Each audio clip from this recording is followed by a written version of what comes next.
Kaya kung pilihan, di man kayo siya itintibo kung daghan ng meron nga pinagsaon lang para unya na po sa sunod ng uban.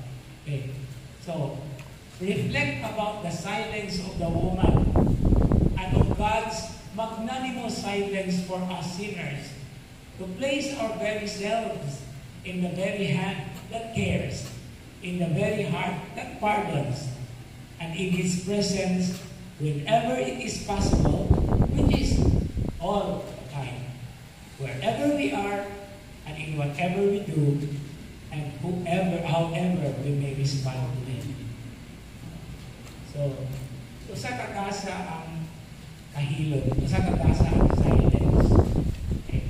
And as I always use in the context of anagram, isa may anagram, bali-balihon ang mga litra sa usa ka pulong.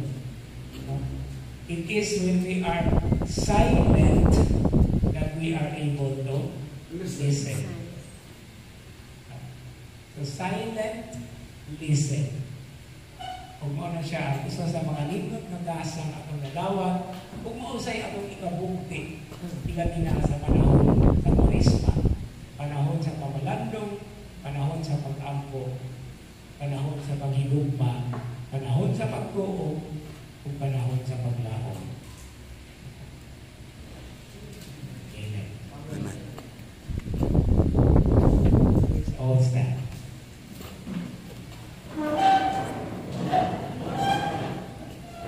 Let us pray together. By your help, we beseech you, Lord our God, may we walk eagerly in that same charity with which, out of love for the world, your Son handed Himself over to death.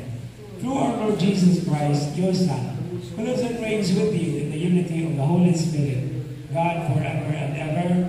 Amen. The Lord be with you. And with yours. May Almighty God bless you and protect you always, the Father and the Son and the Holy Spirit. Amen. No? May gabi. Ngayon ang the Holy Eucharist is offered.